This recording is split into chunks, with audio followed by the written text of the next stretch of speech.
Jangan tertipu dengan amalan sunnah. Kullu man bighairi ilmin ya'malu a'malu mardudatun la tuqbalu, itu tadi. Dalam kitab Zubat sana Ibnu Ruslan mengatakan bahwa orang yang beribadah tanpa didasari dengan ilmu, maka ibadahnya itu tidak diterima, ditolak oleh Allah Subhanahu wa taala. Salat tapi sejatinya dia tidak salat, puasa tapi sejatinya dia tidak puasa. Kenapa? Ya karena dia tidak tahu ilmu tentang puasa. Bagaimana, kapan niatnya, terus niat itu bagaimana? Apakah melafalkan niat, mengucapkan dengan lisan itu sudah dianggap niat? Nah, ini perlu difahami bersama. Bahkan nggak tahu kan dimaafkan. Ya seandainya ketidaktahuan, semua ketidaktahuan itu dimaafkan, ya lebih baik kita bodoh selamanya sampai mati. Karena apa yang tidak tahu kita dimaafkan oleh Allah. Seandainya benar seperti itu, buat apa kita belajar? Lebih baik kita tidak usah belajar. Kan ketidaktahuan kita itu dimaafkan oleh Allah Subhanahu wa taala. Kan logikanya seperti itu. Seandainya ketidaktahuan itu dimaafkan oleh Allah Subhanahu wa ta'ala. Lalu apa gunanya Allah mengutus para nabi dan rasul, sedangkan ketidaktahuan itu pun bisa menyelamatkan seseorang dari azab neraka? Karena ketidaktahuan yang dimaafkan oleh Allah Subhanahu wa ta'ala, oleh agama kita itu ketidaktahuan karena memang baru masuk Islam, dia belum sempat mempelajari. Misal sebelum Ramadan, Ramadan kurang 2 hari, kurang 3 hari, ada seseorang yang masuk Islam atau mu'allah, belum sempat mendalami puasa, dia hanya memahami puasa itu adalah tidak boleh makan, tidak boleh minum. Itu yang dia pahami sebelum masuk Islam. Sehingga ketika dia masuk Islam, ya, dia puasa Ramadan, tidak makan, tidak minum, tapi merokok.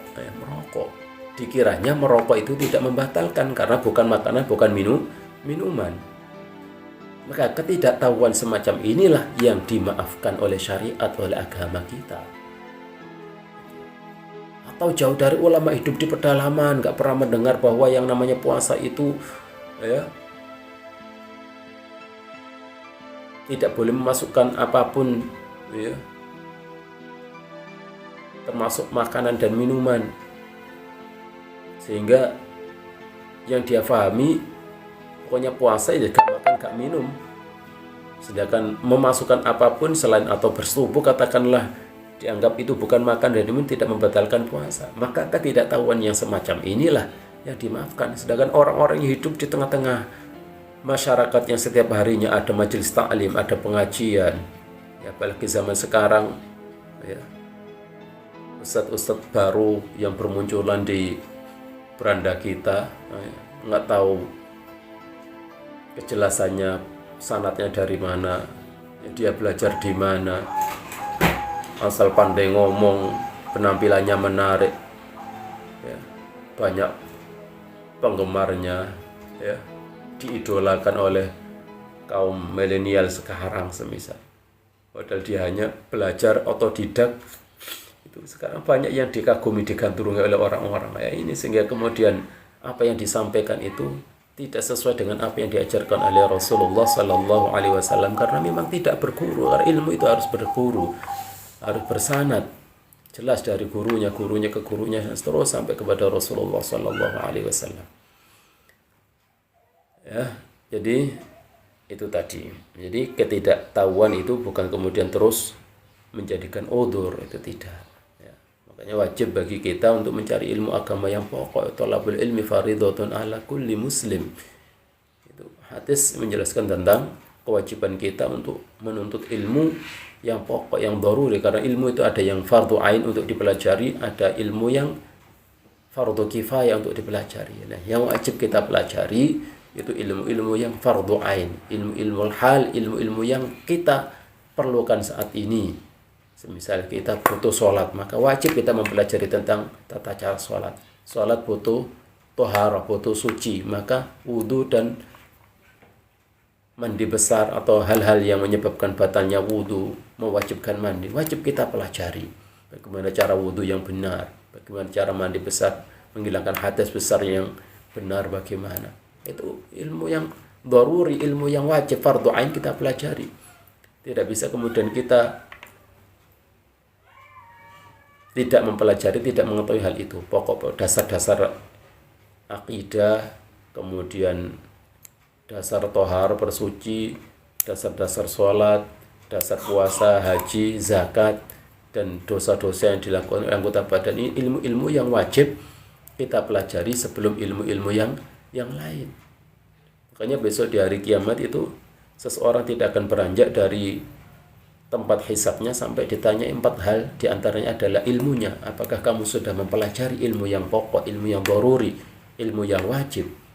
Setelah kau pelajari, apakah sudah kamu lakukan, kamu amalkan? Nah, ini pentingnya. Makanya Rasulullah tidak pernah diperintah oleh Allah Subhanahu wa taala untuk meminta sesuatu kecuali dengan ditambahkannya ilmu. Makanya dalam Al-Qur'an sebutkan wa qur rabbi zidni ilma. Ya, wa qur rabbi zidni ilma. Dan katakanlah wahai Muhammad, rabbi zidni ilma, wahai Tuhanku, tambahkanlah aku ilmu. Itu yang diperintahkan oleh Allah kepada Nabi kita Muhammad untuk meminta sesuatu, yaitu dengan ditambahkannya ilmu. Makanya orang yang berilmu dengan yang tidak berilmu tentunya berbeda. Hal yastawil ladina ya'lamun wal ladina la ya'lamun. Tentu tidak sama antara orang yang berilmu dengan orang yang tidak berilmu. Gitu. Makanya orang yang belajar ilmu agama itu pahalanya luar biasa. La antaghduwa fatata'allama baban ayatan min kitabillah khairun laka min an tusalliya mi'ata raq'ah. Wal antaghduwa fatata'allama baban minal ilm khairun laka min an tusalliya alfa raq'ah. Dalam hadis Rasulullah menyebutkan belajar satu ayat dari Al-Quran kepada seorang guru yang benar, yang siqah, yang terpercaya, yang amanah, itu pahalanya lebih besar ya daripada sholat sunnah 100 kali. Dan belajar satu bab tentang ilmu agama itu pahalanya lebih besar, lebih banyak, dan lebih utama ya daripada sholat sunnah 1000 rakaat. Bayangkan luar biasanya pahala orang-orang yang mau belajar tentang ilmu agama. Makanya jangan belajar nunggu sempat, tapi sempatkan waktu untuk terus belajar. Belajar bukan untuk sampingan, tapi itu yang diutamakan. Ya, karena makan minum yang kita butuhkan, makan minum sepiring sudah selesai. Pagi 1 piring, siang 1 piring, malam 1 piring, sudah cukup kita hidup seharian. Tapi untuk ilmu, kebutuhan kita untuk ilmu ini setiap saat. Setiap kali kita menghembuskan nafas, setiap kita melangkah, setiap kita berucap, ya, itu butuh ilmu sehingga bisa membedakan mana ibadah yang sah dan tidak sah, mana ibadah yang benar dan tidak benar, mana itu keimanan, mana itu kekufuran, mana perintah dan mana yang larangan. Ini tidak bisa diketahui, tidak bisa didapatkan kecuali dengan belajar. Ya, alhamdulillah kita masih dimudahkan oleh Allah Subhanahu wa taala belajar bersama. Saya tidak mengajar kepada teman-teman, tapi kita belajar bersama, murojaah bersama. Ya, mutalaah, mudarasah, murojaah. Belajar bersama, mengingatnya kembali pelajaran yang sudah pernah kita pelajari. Termasuk kitab yang kita baca saat ini adalah kitab-kitab yang hanya membahas tentang pokok-pokok dari ilmu agama. Di sini tidak membahas tentang yang sunnah-sunnah, tapi yang pokok. Sehingga kita selesaikan yang pokok sebelum cabang-cabang itu. Karena di sana disebutkan man syaghalahul fardu 'anil nafli fahuwa ma'dzur. Barang siapa yang menyibukkan dirinya atau disibukkan dengan kewajiban-kewajiban sehingga dia tidak melakukan yang sunnah, maka ini sebuah uzur, dimaafkan, tidak berdosa. Tapi wa man syaghalahu naflu 'anil fardi fahuwa maghrur. Siapa yang sibuk melakukan sunnah sehingga meninggalkan yang pokok, yang wajib, maka orang ini adalah orang-orang yang tertipu oleh syaitan. Dia semestinya punya kewajiban mengqadha puasa Ramadan, tapi dia tidak mengqadha puasa Ramadan, tapi menyibukkan dengan puasa-puasa sunnah. Ini orang-orang yang tertipu dengan setan. Karena meninggalkan puasa sunnah tidak berdosa, tidak akan disiksa. Besok di akhirat tidak ada orang yang disiksa gara-gara tidak melakukan sunnah, tidak ada. Karena apa? Ibadah sunnah itu istilahnya bonus, ya. Tapi kalau yang pokok adalah melakukan yang wajib, sehingga jangan menyibukkan dengan yang sunnah. Sibuk dengan sholat-sholat sunnah, tapi sholat-sholat yang ia tinggalkan, subuh tidak pernah sholat, atau zuhur tidak pernah sholat, tidak pernah diqadha. Ini orang-orang yang tertipu dengan syaitan. Puasa sunnahnya tidak pernah ditinggalkan Senin Kamis, puasa nisfu Sya'ban, puasa Rajab, atau puasa Ayyamil Bid, dan lain sebagainya. Puasa Tarwiyah Arafah, puasa Asyura, dan lain sebagainya. Tapi untuk mengqadha puasa fardu, puasa Ramadan ditinggalkan. Ini orang-orang yang tertipu. Maka utamakan yang pokok, utamakan yang fardu sebelum melakukan yang sunnah-sunnah. Karena sekali lagi, tidak melakukan yang sunnah tidak akan disiksa besok di akhirat.